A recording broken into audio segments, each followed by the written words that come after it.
नमस्कार and welcome to World Studies. अभी आपने देखा होगा कि जी7 की लीडर्स की जो समिट हो रही थी 2021 की, वो अभी अभी ख़त्म हुई है और उसमें काफ़ी सारे नई की पॉइंट्स और हाइलाइट्स हमें देखने को मिले हैं। इसमें कुछ चीज़ें जो हैं वो चाइना के रिगार्डिंग भी हैं और कुछ चीज़ें जो हैं वो न्यू वर्ल्ड ऑर्डर के लिए हैं। आइए देख लेते हैं इसमें क्या क्या है। इसमें आपको बताना चाहूँगा जी7 जो है वो 7 कंट्रीज़ का एक यूनियन है, जिसमें Canada, France, Italy, Japan, United kingdom, USA और जर्मनी आते हैं। इसमें मेनली इनका काम क्या होता है वो मैं आपको फर्दर आगे बताऊंगा, लेकिन इस पहले आपको बता दूं कि ये जो मीटिंग है वो इस बार यूनाइटेड किंगडम में हो रही है। ये अलग अलग कंट्रीज़ में मीटिंग्स जो है वो होती रहती हैं, जैसे कि 2019 में ये फ्रांस में हुई थी। तो इसमें जी7 जो है वो इसमें 7 मेंबर्स मैं आपको बता चुका हूँ। ये पहली बार बनी थी 1975 में, और इसमें जो कंट्रीज़ हैं वो ऑल ओवर वर्ल्ड का 40% जीडीपी अकेले रखती हैं। अगर इन 7 कंट्रीज़ के जीडीपी को मिला लिया जाए पूरी दुनिया के जीडीपी के साथ, तो और टोटल जो पॉपुलेशन है इन 7 कंट्रीज़ की वो अराउंड 1/10 है वर्ल्ड पॉपुलेशन के। इसमें रशिया भी पहले हुआ करता था, लेकिन 2014 में रशिया को निकाल दिया गया इससे। इसमें आप देख सकते हैं प्राइम मिनिस्टर मोदी ने भी इस बार मीटिंग अटेंड की हुई थी, वर्चुअली इन्होंने अटेंड किया हुआ था मीटिंग, और इन्होंने यहाँ पे भी की पॉइंट्स कुछ अपनी तरफ से रखे हुए थे, जैसे कि साइबर अटैक्स और साइबर सिक्योरिटी को उन्होंने बताया था कि हमें इस पे फ्यूचर में काम करना चाहिए ताकि हमारा जो साइबर स्पेस है वो थोड़ा सा सुरक्षित रहे फ्यूचर में। इसमें सेकेंडली इन्होंने बताया हुआ था कि हमें इन्वायरमेंट पे जो ग्लोबल वार्मिंग अभी के टाइम में बढ़ रही है, जो ट्रीज काटी जा रही उनको थोड़ा सा कम किया जाए ताकि इसका इफेक्ट जो है वो इन्वायरमेंट पे ज़्यादा ना पड़े। इसमें थर्ड जो इन्होंने मेन हाईलाइट दी हुई था उसमें इन्होंने ये बताया था कि इंडियन रेलवेज जो है वो नेट ज़ीरो एमिशन 2030 तक अचीव कर लेगा। अब ये नेट ज़ीरो एमिशन मतलब क्या होता है? इसका मतलब मेनली यही होता है कि जो पॉल्यूशन है वो कम से कम वो जनरेट करेगा हमारा जो इंडियन रेलवे है। ये क्यों कर रहे हैं ये? तो इसमें इन्होंने बताया कि ये जो पेरिस अकॉर्ड में जो कमिटमेंट थी इंडिया की, उसके रिगार्डिंग इसमें पेरिस अकॉर्ड में पहले मैं आपको बता दूँ कि इसमें काफ़ी सारी कंट्रीज़ हैं जो इन्वायरमेंटल फ्रेंडली फ्यूचर गोल्स लेके चलती हैं। तो इसमें मोदी जी ने बताया था कि इंडिया ही एक ऐसा कंट्री है, टोटल G20 का में G20 भी वैसे ही कंट्रीज़ है जैसे G7 कंट्रीज़ का एक यूनियन है, वैसे ही G20 कंट्रीज़ का भी एक यूनियन है।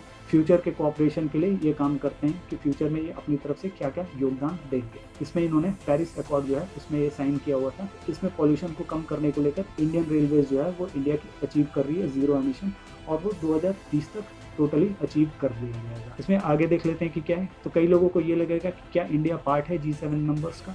तो नहीं, इंडिया जो है वो पार्ट नहीं है G7 मेंबर्स का, लेकिन कुछ सालों से इंडिया को G7 की जो समिट होती है उसमें एज ए गेस्ट बुलाया जाता है।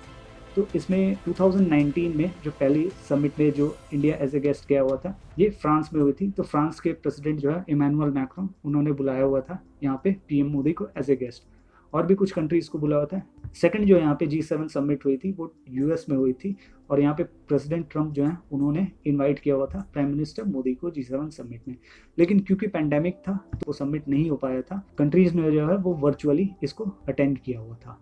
नाउ 2021 में ये G7 समिट जो है वो यूके में हो रही है। तो यूके के जो प्राइम मिनिस्टर हैं बोरिस जॉनसन, उन्होंने यहाँ पे 4 कंट्रीज़ को बुलाया हुआ है, जिसमें से ऑस्ट्रेलिया है, इंडिया है, साउथ अफ्रीका है और साउथ कोरिया है। तो इन तीनों कंट्रीज़ ने इंडिया को छोड़ के इसको अटेंड किया हुआ था।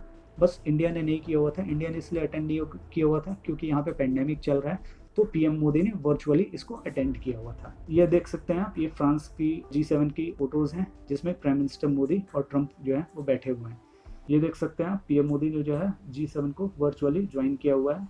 G7 मीटिंग के बाद प्राइम मिनिस्टर मोदी ने ट्वीट भी किया हुआ था, जिसमें इन्होंने यहाँ पे भी काफ़ी ज़्यादा हाईलाइट किया हुआ था इंडियन रेलवेज़ को, जो कोई नेट ज़ीरो एमिशन जो है वो 2030 तक अचीव कर लेगा। तो G7 समिट में देख लेते हैं कि क्या क्या हाईलाइट्स रहे हैं। तो पहला पॉइंट जो था उसमें यही था कि न्यू वर्ल्ड ऑर्डर जो कोरोना वायरस के बाद आएगा उसमें ये फ्यूचर में क्या क्या कर सकते हैं। प्लस में इन्होंने ये भी एक प्लेज लिया हुआ है कि ये 1 बिलियन डोजेज जो कोरोना की वैक्सीन है वो पूरी दुनिया में डोनेट करेंगे अलग अलग कंट्रीज़ को, जो कि पुअर कंट्रीज़ हैं जो वैक्सीन को अफोर्ड नहीं कर पाती उनके लिए। सेकेंडली इन्होंने प्लेज लिया हुआ है कि ये फ्री एंड फेयर ट्रेड को यहाँ पे आगे बढ़ाएंगे, जिसमें आपने देखा होगा कि अमेरिका और चाइना की काफ़ी ज़्यादा ट्रेड वॉर्स चल रही है, जिसमें अदर कंट्रीज़ पे भी काफ़ी ज़्यादा इफेक्ट आ रहा है। थर्ड टॉपिक इनका ये था कि क्लाइमेट चेंज को कैसे कोप करेंगे, फ्यूचर में कैसे ये ग्लोबल वार्मिंग को कम करेंगे, इसके रिगार्डिंग ये बात करेंगे और फर्दर प्लान बनाएंगे। फोर्थ की पॉइंट यहाँ पे ये था कि जो ह्यूमन वॉयलेंस हो रही है जिनजियांग रीजन में चाइना में, उसको ये कैसे अपनी तरफ से हाईलाइट कर सकते हैं और चाइना पे प्रेशर डाल सकते हैं। फिफ्थ इनका पॉइंट था कि ये बिल्ड बैक बेटर वर्ल्ड जो इनका प्रोजेक्ट है उसको ये लाएंगे, और जिसमें मेनली ये कम्पीट करेंगे चाइना के खिलाफ। चाइना का जैसे आपने देखा होगा बेल्ट एंड रोड इंफ्रास्ट्रक्चर जो है वो चाइना ने इनिशिएट किया हुआ है काफ़ी सालों से। उसके तहत ये अलग अलग कंट्रीज़ को, मेनली पुअर कंट्रीज़ को, जो डेवलपिंग कंट्रीज़ हैं उनको ये लोन देते हैं और उसके अलावा उनके इंफ्रास्ट्रक्चर डेवलपमेंट में ये हेल्प करते हैं। बोला जाता है कि चाइना जो है वो पैसे देकर पुअर कंट्रीज़ को इतना ज़्यादा लोन दे देता है कि वो फ्यूचर में वापस नहीं कर पाते हैं और उस लोन के तहत वो उनकी ज़मीन को हथिया लेते हैं। जैसा कि अभी आपने देखा होगा कि श्रीलंका में हरमनटोटा पोर्ट जो है वो चाइना ने कब्जा कर लिया है। 99 ईयर की लीज पे चाइना के पास चला गया है। सेम चीज़ पाकिस्तान में भी होने जा रही है। जैसे पाकिस्तान का ग्वादर पोर्ट जो है वो चाइना ने बनाया हुआ है और अगर पाकिस्तान ये लोन नहीं चुका पाता है तो ये पोर्ट जो है वो चाइना का हो जाएगा। अब देख लेते हैं कि B3W build back better world project में क्या क्या है। इन्होंने यहाँ पे, मैंने आपको बताया कि चाइना के बेल्ट एंड रोड इनिशिएटिव को इन्होंने यहाँ पे टारगेट किया हुआ है, जो कि स्मॉल कंट्रीज़ को चाइना लोन देता है और बाद में उनकी ज़मीन अपने कब्जे में ले लेता है। इस मीटिंग के दौरान ये भी पता चला कि इटली भी जो है वो मेंबर है बेल्ट एंड रोड इंफ्रास्ट्रक्चर का। इसको मैं फ्यूचर में देखने में आएगा कि इटली कैसे इसको देखता है और क्या करता है इसमें, क्योंकि डायरेक्टली इटली इसको छोड़ नहीं सकता है क्योंकि काफ़ी ज़्यादा बड़ा ये प्रोजेक्ट है और डायरेक्ट आप इसमें से निकल नहीं सकते। कुछ कॉन्ट्रैक्ट्स होते हैं, कुछ मेमोरेंडम्स होते हैं जो आपने साइन किए होते हैं। इसमें आप देख सकते हैं कि इन्होंने $40 ट्रिलियन का एक बजट रखा हुआ है जो कि 2035 तक ये प्रोवाइड करेंगे बिल्ड बैक बेटर वर्ल्ड के प्रोजेक्ट के तहत। मेनली ये स्मॉलर कंट्रीज़ को टारगेट करेंगे, पुअर कंट्रीज़ को जो कि अपना इंफ्रास्ट्रक्चर बढ़ाना चाहती हैं और उन्हीं को ये लोन देंगे। ये देख सकते हैं चाइना का जो बेल्ट एंड रोड इनिशिएटिव जो है पूरी दुनिया में फैला हुआ है, उसमें काफ़ी सारी कंट्रीज जो हैं वो इसकी मेंबर है। CPEC आपको पता होगा, चाइना पाकिस्तान इकोनॉमिक कॉरिडोर, वो भी यहाँ पे है और वो भी इसी के अंदर आता है। इसमें आप देख सकते हैं ये श्रीलंका का हरमनटोटा पोर्ट भी इससे कनेक्टेड है और ये अभी चाइना के पास है क्योंकि चाइना के नाम पे चला गया है 99 ईयर्स के लिए। यहाँ पे इनका ग्वादर पोर्ट है, ग्वादर पोर्ट पाकिस्तान का, जो कि कुछ सालों में अगर पाकिस्तान इनको लोन पे नहीं कर पाता है तो ये भी चाइना के पास आ जाएगा। बोला जाता है चाइना इससे ज़्यादा प्रॉफिट करेगा, ना कि छोटी कंट्रीज़ जो कि पुअर और डेवलपिंग कंट्रीज़ हैं, क्योंकि वो लोन नहीं चुका पाएंगे और चाइना उन पर कब्जा कर लेगा। G7 समिट होने के बाद चाइना की तरफ से काफ़ी सारे स्टेटमेंट्स आने शुरू हो गए, जिसमें से पहला स्टेटमेंट आप देख सकते हैं। चाइना ने मेनली USA को टारगेट किया है और बोला है कि उनके सिनिस्टर इंटेंशंस हैं। ये उन्होंने जिंगजियांग रीजन में जो ह्यूमन राइट वायलेशंस की बात हुई थी मुस्लिम्स के ऊपर, उसके ऊपर उन्होंने बोला है कि अमेरिका जो है वो टारगेट कर रहा है चाइना को और उनके इंटेंशन जो है वो सही नहीं है, वो इविल इंटेंशंस हैं। फर्दर इनके जो एक डिप्लोमेट हैं जो कि लंदन में हैं, उन्होंने अपनी तरफ से स्टेटमेंट दिया कि चाइना जो है वो पीस लविंग कंट्री है और एडवोकेट करती है कोऑपरेशन को लेकर। मतलब वो कोऑपरेशन अदर कंट्रीज़ के साथ करना चाहती है और अदर कंट्रीज़ को भी वो यही बोलती है कि वो कोऑपरेट करे किसी भी इशू में और खुद के ऊपर ज़्यादा ध्यान देना चाहिए, ना कि दूसरों के ऊपर।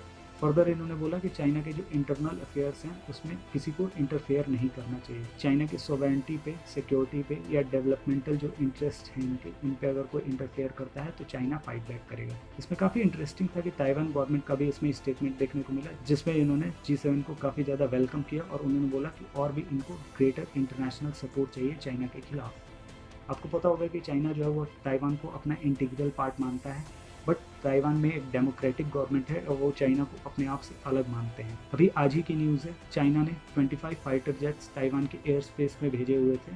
तो ताइवान काफ़ी ज़्यादा खतरा महसूस करता है चाइना की तरफ से और इसलिए वो इंटरनेशनल कंट्रीज़ का सपोर्ट चाहता है ताकि ताइवान के ऊपर किसी भी टाइप का अटैक ना हो जाए चाइना की तरफ से। इसके अलावा भी काफ़ी स्टेटमेंट्स आए हुए थे चाइना की तरफ से, जिसमें इन्होंने ये बोला कि छोटी कंट्रीज़ जो पहले के टाइम में दूसरे कंट्रीज़ को डिक्टेट करती थी, अब वो टाइम चला गया है।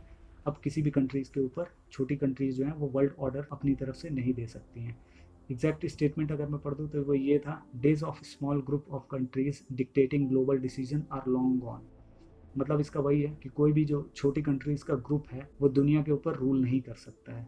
इसके ऊपर काफ़ी ये भी देखा जा रहा है कि चाइना काफ़ी ज़्यादा इफेक्टेड है और काफ़ी ज़्यादा थ्रेटन महसूस करता है इन टाइप की समिट्स को लेके। अब इसमें देखना होगा कि G7 कंट्रीज़ जो हैं उनका क्या इफेक्ट होता है चाइना पे और क्या वो प्रिपेयर करते हैं अपनी तरफ से और चाइना क्या प्रिपेयर करता है अपनी तरफ से इनके लिए। चलिए आज के लिए इतना ही, थैंक यू।